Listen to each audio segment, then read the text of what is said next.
Bem-vindos a mais um vídeo do canal Conhecimentos da Humanidade e tirem as crianças da sala! Que hoje é dia de falar de Fuk aqui no canal. E hoje é dia de falar de magia sexual, que foi trazida do Oriente através do Tantra. O Tantra não é só magia sexual, é uma parte ali da coisa, né? A magia sexual é uma parte do Tantra, que nada mais é do que uma prática ritualística desenvolvida para a gente canalizar nossas energias do corpo físico, da mente e do espírito. Ou seja, o ato da gente criar coisas através do sexo é visto como algo sagrado, divino e místico. Como outras formas de magia, a magia sexual ela pode ser usada em muitas cerimônias ritualísticas como forma de poder, de até empoderar-se de certas características, e também como autoconhecimento através da exploração do próprio corpo, da psique e da alma. A magia sexual é uma das faces mais importantes da magia moderna. E ela é usada no Ocidente hoje, mas ela vem lá do Oriente. Provavelmente ela já é praticada há mais de 5.000 anos. Se a gente já vai trazer isso para o Ocidente, a gente já vai falar das antigas religiões europeias, onde ali o sagrado feminino e os ritos sexuais estavam muito ligados aos cultos à natureza, então isso sempre permeou a magia e esse contato com o divino na história humana. Então a gente pode começar com a parte mais técnica da magia sexual, falando que existem como que duas linhas que seguem a coluna vertebral, associado também ao sistema nervoso central. Uma dessas linhas, que na verdade elas são canais de energia, um deles está relacionado com o solar, o masculino e o ativo. E o outro é mais ligado ao lunar, ao feminino e ao receptivo. Os seus nomes lá no Oriente seria Ida e Pingala. Geralmente quem não está acostumado ou não pratica esse tipo de magia, normalmente só tem um desses canais ativos. Então dependendo da pessoa, ou é o canal masculino ou é o canal feminino. E isso, se não tiver bem alinhado, bem trabalhado, vai causar vários tipos de desequilíbrios físicos e psíquicos. Segundo essa ideia, a nossa natureza não é masculina nem feminina, mas uma junção das duas coisas. A nossa natureza, portanto, é a síntese do masculino com o feminino. Dessa forma, então, o sexo, o gênero manifesto, ele só é uma circunstância física. O fluxo harmonioso dessas correntes ele é tão importante que ele sai do Oriente, né, com essas representações dos chakras de Ida e Pingala, com a Kundalini, e ele vem para o Ocidente. E se você acha que isso é coisa só de hindu e de tantra, saiba que o caduceu de Hermes, com aquelas duas cobras entrelaçadas, significa exatamente o alinhamento dessas duas energias. Então vamos fazer um parênteses aqui no meio do vídeo para a gente falar o que é Kundalini, que nada mais é do que uma serpente simbólica energética que fica adormecida na base da nossa coluna e de repente, durante um orgasmo místico, não um orgasmo físico, ela desperta e ela sobe pela nossa coluna vertebral até atingir o topo da nossa cabeça e explodir num clímax no topo de nossa cabeça, fazendo uma conexão com o sagrado e com o divino. O desenvolvimento dos chakras propiciam isso. Exatamente. Tem alguns magos que conseguem fazer isso sem nenhum tipo de estímulo físico e também sem precisar de ter uma ejaculação física. Ele só tem uma ejaculação espiritual. Eu sei que é difícil pensar nisso, mas acontece. O termo magia sexual geralmente é mais usada para uma espécie de fórmula ou procedimentos que envolvem, por fim, o ato sexual em si. Como a gente já falou, uma parte do Tantra tem influência nisso, assim como o Yoga também. Ou seja, o domínio das disciplinas e das técnicas do Tantra, eles ajudam nessa parte de magia sexual. Então aquele que se prepara, que estuda o Tantra a fundo, como yoga, como práticas, ele é um cara que vai estar preparado para dominar os aspectos da magia sexual, visto que normalmente ela é muito mais usada para união de opostos, para transformação ou para criação de algo novo. A gente pode fazer uma relação com ânima e ânimos, você tem um vídeo só disso que você pode clicar aqui, mas resumindo, toda consciência masculina tem um inconsciente feminino, toda consciência feminina tem um inconsciente masculino. Esse inconsciente masculino ou feminino é chamado de ânima ou ânimos. Então a nossa realização enquanto identidade organizada no coletivo, relacionando com o coletivo, depende da nossa integração com o nosso oposto.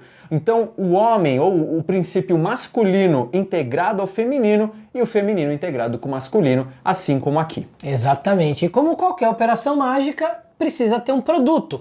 E o produto normalmente da magia sexual é o que a gente vai chamar criança mágica. O que é essa criança mágica? É a tua intenção que foi colocada naquela magia que vai em algum plano causal acontecer, vai ser criada. Não é uma criança propriamente dita, mas é o produto da magia. Claro que se houve durante o processo de ritual mágico uma penetração, uma ejaculação, pode inclusive nascer uma criança mágica dentro de um processo de concepção mesmo. Então aquela criança que é produto de um ritual sexual mágico, ela é muito importante e ela virou inclusive tema de alguns livros ou de alguns textos ocultistas, como por exemplo o Moonchild. A gente pode chamar isso inclusive de erogamus. Isso. Não é? E algumas teorias dizem que Jesus, por exemplo, nasceu num ritual desse. Bem, essas práticas chegaram para nós aqui no Ocidente através de uma série de pessoas, mas tem 3 expoentes que foram muito importantes para trazer isso para cá. O primeiro foi Sir Richard Burton, que vai trazer isso para cá, inclusive ele é um dos caras que traz os escritos do Kama Sutra.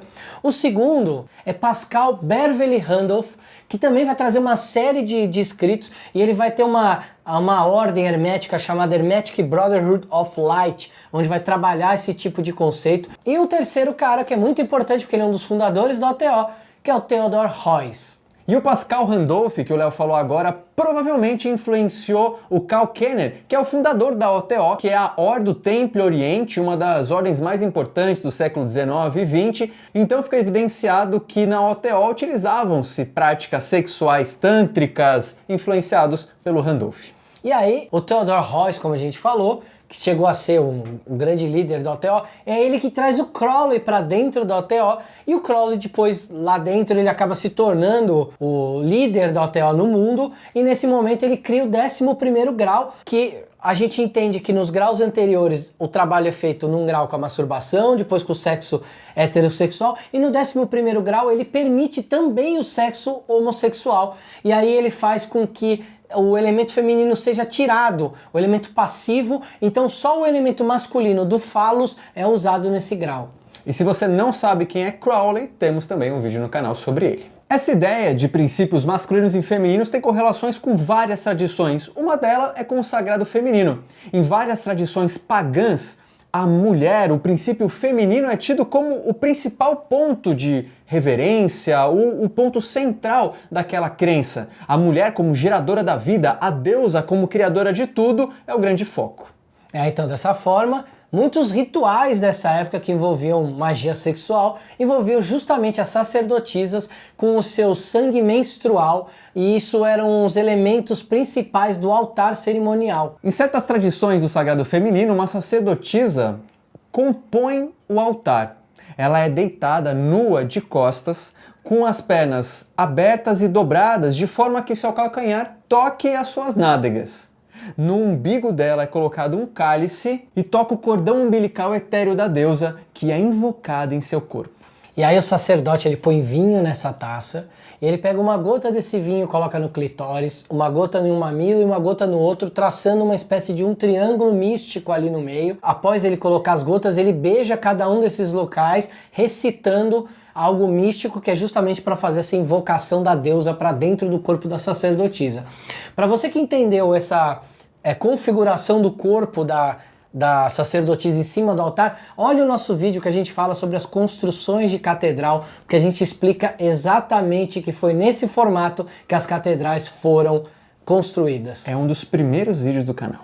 Outra forma de utilização desses princípios masculinos e femininos são os fluidos corporais, produzidos de forma natural ou pela estimulação sexual. Esses fluidos conseguidos através dessas duas formas são utilizados em certos rituais e certas práticas com um determinado fim. Então, por exemplo, um vinho ritual, ele tinha 3 gotas de sangue menstrual da sacerdotisa, que era a chefe do clã, e esse vinho era passado por todos ali da tribo, simbolizando a união da tribo com aquele momento ali de fertilidade da deusa que estava invocada dentro do corpo da sacerdotisa. Uma outra coisa que era muito comum era que os guerreiros e os caçadores, quando iam para a guerra ou iam caçar, eles recebiam pinturas ritualísticas que ali também tinha misturado no meio um pouco do sangue menstrual da sacerdotisa. Então esses fluidos mágicos, como o sêmen, o sangue menstrual, a saliva e o esperma, eles eram usados amplamente e ainda são usados em algumas ordens, para alguns rituais ou para confecção de algumas ferramentas mágicas. E ainda acreditava-se em algumas coisas. Por exemplo, unir o sangue de duas pessoas diferentes criava um laço entre elas. Ungir um morto com sangue assegurava o retorno à vida. Já o sêmen era entendido como uma energia vital. Então alguém que recebe o sêmen de outra pessoa é imbuído ou recebe vitalidade. E a estimulação dos mamilos faz com que a mulher produza certas contrações uterinas, fazendo com que certos fluidos fluam pelo canal vaginal. Ou seja, a premissa fundamental da magia sexual é que essa energia que está dentro de nós, essa libido, ela é a força mais potente que o ser humano tem, e o orgasmo é o ápice dessa força potente. E já que ela é tão forte, a gente pode aprender a manipular essa energia para que a gente acumule, direcione ou modifique essa energia de forma que a gente possa criar algo novo ou conseguir algum objetivo na nossa vida. Basicamente tem duas escolas que ensinam isso, que são escolas do caminho da mão esquerda e do caminho da mão direita. No caminho da mão esquerda, o orgasmo deve ser adiado o máximo possível. Então imagina, você tá com vontade, aí você vai segurando, meio quase que explodir, porque essa é a ideia mesmo, é explodir numa grande alteração de consciência para atingir níveis onde, de repente, com outras substâncias ou até com certas práticas diferentes conseguiria. Aqui você atinge esse grau com uma explosão de orgasmo. O outro caminho é o caminho da mão direita, que é justamente parecido com o da mão esquerda, só que a ejaculação ela é completamente proibida. Então, você não chega nesse estado através da ejaculação física, é como se fosse algo mais espiritual, você vai trabalhar essa coisa dentro de você. Então, os próprios praticantes dessa energia no caminho da mão direita, eles acreditam que estão lidando com um orgasmo místico, algo que é muito superior ao orgasmo físico. Esse caminho, ele proíbe as práticas de masturbação e de homossexualidade. Bem, hoje a gente falou um pouco aqui sobre a magia sexual. A gente ainda vai fazer um vídeo sobre os Panchamakara, que são justamente essa tradição do Tantra que dá algumas dicas de práticas de como que isso pode ser feito. Mas aqui fica a sugestão de trabalhar essa sua integração masculino e feminino. Se você for fazer isso, busque um parceiro para fazer isso junto com você, um parceiro, uma parceira, enfim, uma pessoa que você goste para fazer isso. Tome cuidado, porque nesse meio, obviamente, quando estamos falando de sexo, estamos falando de poder, estamos falando de prazer. Então tome cuidado, porque tem muitos picaretas também nessa área. Então fica esse alerta para você. E você, já tentou segurar um orgasmo até explodir?